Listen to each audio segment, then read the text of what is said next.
முதல் வணக்கம் நேயர்கள் அனைவருக்கும் என்னுடைய இனிய தமிழ் புத்தாண்டு நல்வாழ்த்துக்கள்.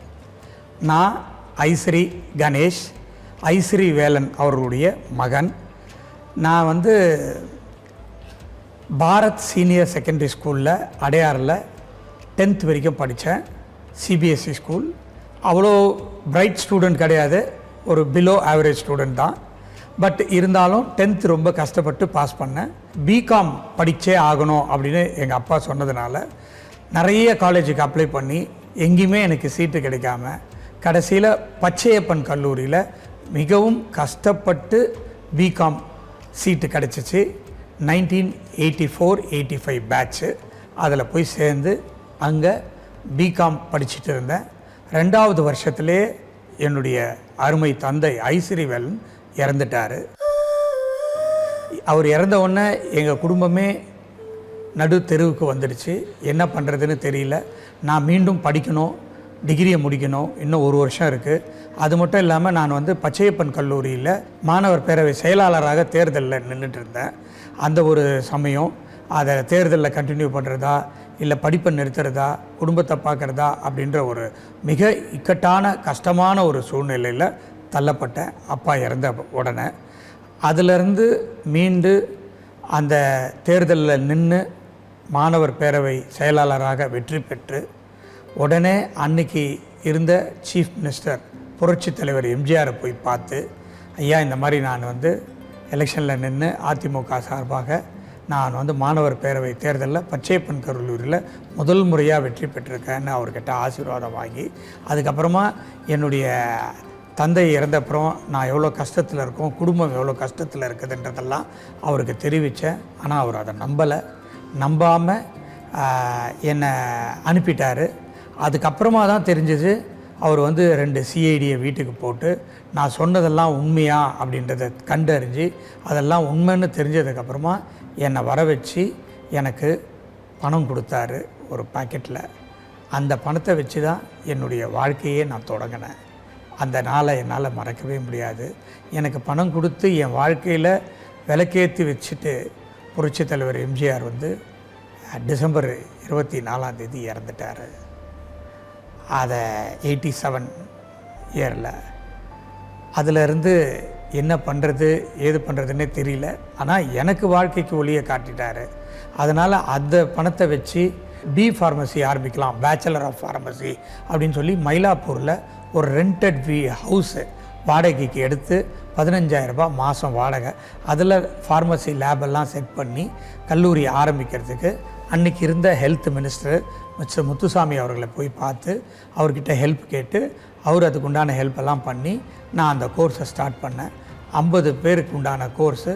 ஆனால் எனக்கு அப்போ 36 ஸ்டூடெண்ட் சேர்ந்தாங்க. 1992-93 பேட்ச்சு.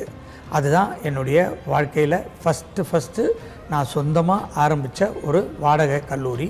கிட்டத்தட்ட 6 மாதம் அதில் நல்லா ரன் பண்ணிகிட்டு இருந்தோம். 7வது மாதம் என்னால் வாடகை கொடுக்க முடியல. அதனால் ஹவுஸ் ஓனர் என்னை காலி பண்ண சொல்லிட்டாங்க. ஸோ நான் சொந்த இடத்துக்கு போய் ஒரு பில்டிங்கு கட்டி இந்த காலேஜை அங்கே ஷிஃப்ட் பண்ண வேண்டிய நிர்பந்தத்துக்கும் நிலைமைக்கும் உண்டாக்கப்பட்டேன்.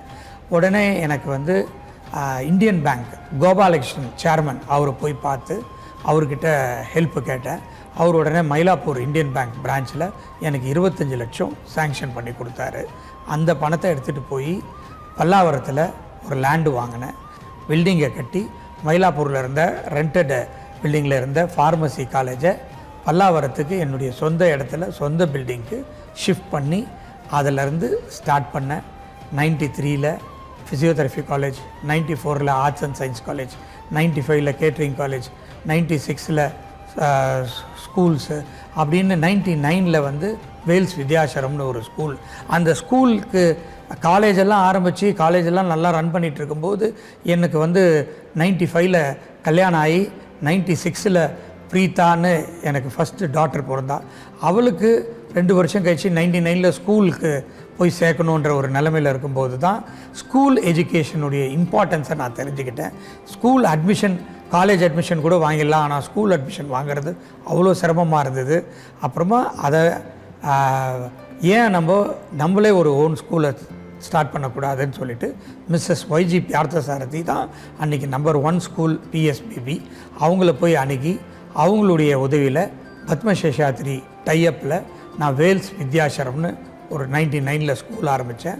அது மட்டும் இல்லை, நானும் வந்து பிகாம் படித்து முடிச்சுட்டு அதே பச்சைபாஸ் காலேஜில் எம்காம் படிச்சுட்டு அதுக்கப்புறமா மெட்ராஸ் யூனிவர்சிட்டியில் எம்பிஏ முடிச்சுட்டு அப்புறம் சத்யபாமாவில் எம்ஃபில் முடிச்சுட்டு அதுக்கப்புறமா திருப்பி வந்து மதுரை காமராஜர் யூனிவர்சிட்டியில் பிஎல் முடிச்சுட்டு அதுக்கப்புறமா சென்னை பல்கலைக்கழகத்தில் பிஹெச்டி முடிச்சுட்டு பாலிட்டிக்ஸ் அண்ட் பப்ளிக் அட்மினிஸ்ட்ரேஷனில் அதுக்கப்புறமா இப்போ ரீசெண்டாக எம்எல் டாக்டர் அம்பேத்கர் லா யூனிவர்சிட்டியில் முடிச்சுட்டு, அதாவது நான் வந்து ஒரு சேர்மனாவோ இல்லைனா ஒரு சான்சலர்னு சொல்லிக்கிறத விட நான் ஒரு ஸ்டூடெண்ட்டு ஆல்வேஸ் அப்படின்னு சொல்லிக்கிறதுல எனக்கு ரொம்ப பெருமையாக நான் நினைக்கிறேன்.